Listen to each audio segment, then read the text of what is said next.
Je suis aujourd'hui avec Marie Bazir, responsable du service des publics au musée Malraux. Bonjour Marie. Bonjour.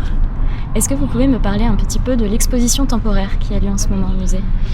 Alors l'exposition temporaire, elle s'appelle Né de l'écume et des rêves. C'est une exposition qui a commencé au mois de mai ici au MUMA. Elle se termine le 9 septembre.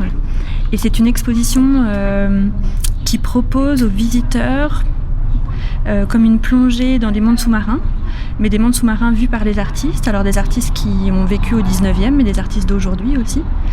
Dans cette expo, il y a énormément d'œuvres différentes sur des supports variés et qui datent aussi de périodes extrêmement différentes pour nous montrer ces fonds marins. Je crois que résumé comme ça, c'est pas mal. L'exposition fait partie d'un cycle, il me semble. Est-ce que c'est ça ? Oui, l'une des commissaires de l'exposition la considère comme un troisième volet d'expositions qui ont concerné le monde de la mer en général. Il y a eu un volet sur le thème de la vague, un autre sur les quais, si ma mémoire est bonne, et puis celui-là, le nouveau, le dernier, où là, on n'est pas à la surface de l'eau ou au-dessus de l'eau, mais plutôt en dessous. D'accord. Dans le cadre de cette exposition, est-ce que vous organisez des événements de médiation ? Il me semble que oui. Oui, beaucoup, et de sortes très variées. Ça va de la visite au concert, en passant par la conférence. On a énormément de propositions pour le public du MUMA. Ouais. Il y a une visite organisée pour les enfants mercredi 11 juillet. Est-ce que c'est encore possible de s'inscrire ? Alors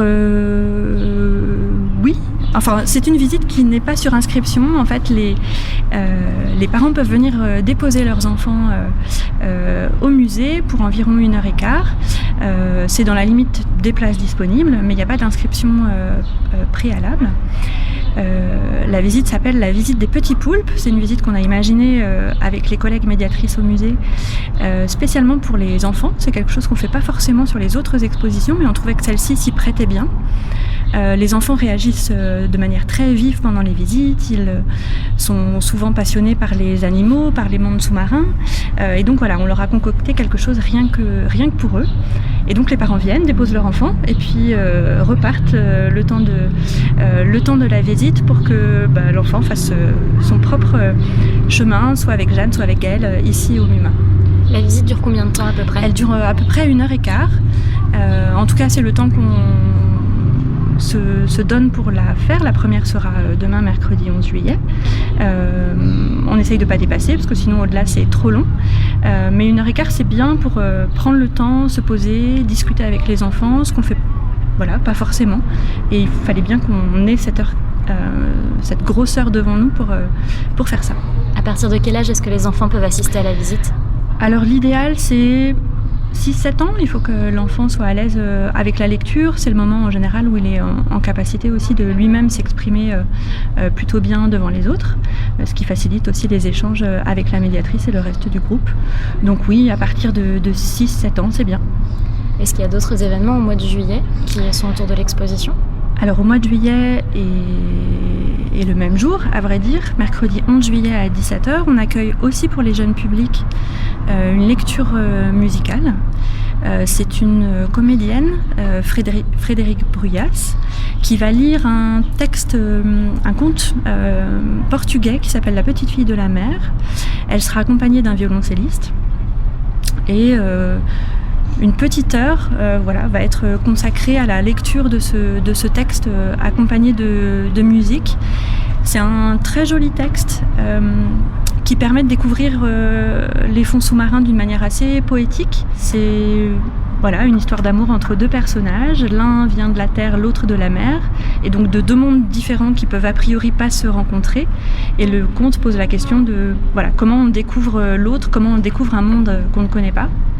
Comment on fait attention aux caractéristiques de l'autre. Et ça résonne avec cette expo qui nous parle d'un monde qu'a priori on ne connaît pas, à moins d'avoir fait de la plongée sous-marine ou d'être monté à bord d'un sous-marin, je ne sais pas, mais en tout cas d'un monde peu connu ou qui nous est connu par le truchement des images ou des gravures que les artistes ont réalisées. Et donc là, ce sont deux personnages qui nous racontent tout ça en musique. Et là, par contre, il faut réserver. D'accord, et comment est-ce que ça se passe pour la réservation ? Alors c'est assez simple, il faut appeler aux heures d'ouverture du musée. à l'accueil. Et puis à l'accueil, voilà, on prendra votre nom et il reste de la place. J'ai vérifié il y a quelques minutes, donc il reste de la place, on peut s'inscrire. Est-ce qu'il y a autre chose dans les événements Après, on a les visites habituelles du musée, qui cette fois-là sont pour les adultes et qui vont se dérouler tout l'été, le jeudi à 11h30 et le dimanche d'abord à 15h puis à 17h. Et ce sont des visites faites pour les adultes, toujours par les médiatrices du MUMA pour découvrir l'exposition temporaire. Elle dure là aussi 1 heure, 1 heure et quart environ. Elles permettent vraiment de s'immerger dans cette exposition très dense, très riche, très, très variée. Ces visites fonctionnent sur le même principe que la visite des petits poulpes. Pas besoin de s'inscrire, on arrive, on se présente un petit peu avant l'heure de la visite. Il n'y a pas de supplément à payer en plus du billet d'entrée, donc on paye sa place et ensuite la visite en elle-même est gratuite, si on peut dire. Et voilà, je l'ai dit, elle dure 1 heure et quart et elle permet vraiment de s'immerger dans ce monde sous-marin très, très étonnant. D'accord. Est-ce que vous voulez rajouter quelque chose par rapport à l'exposition ou par rapport à la médiation ? Tous les événements qu'on imagine autour d'une exposition temporaire comme celle-là, on ne les fait pas seuls, on les fait parfois en partenariat avec d'autres acteurs culturels. Pour la lecture musicale La Petite Fille de la Mer, on travaille cette année avec un festival qui se déroule de l'autre côté de l'eau, comme on a l'habitude de dire ici, entre Houlgat, Trouville, Deauville, Cabourg, etc. C'est un festival qui s'appelle les Rencontres d'été. Ce festival, c'est un festival littéraire et théâtral. Et on a pris l'habitude chaque année de proposer en partenariat avec eux une conférence au mois d'août. Cette année, elle aura lieu le 7 août, ici au MUMA, à 17h. Et cette conférence, elle va faire intervenir un spécialiste de Jules Verne pour nous raconter finalement la fascination de Jules Verne pour ces mondes sous-marins, mais aussi pour ces scientifiques qui l'ont inspiré, parce que cette exposition, elle parle d'artisme, mais elle parle aussi des relations entre l'art et la science. Et ce sera au cœur de cette conférence donnée par ce chercheur qui s'appelle Daniel Compère, et du coup avec l'aide de ces rencontres d'été qui sont nos partenaires sur cet événement. Donc la conférence est ouverte, il suffit juste de venir, ou est-ce qu'il faut s'inscrire aussi ? La conférence, il faut réserver également, parce que le nombre de places dans notre salle de conférence est limité. Même chose, on appelle l'accueil aux horaires d'ouverture du musée, il reste de la place là aussi. Très bien, merci beaucoup Marie. Merci à vous. Et bonne journée. À bientôt.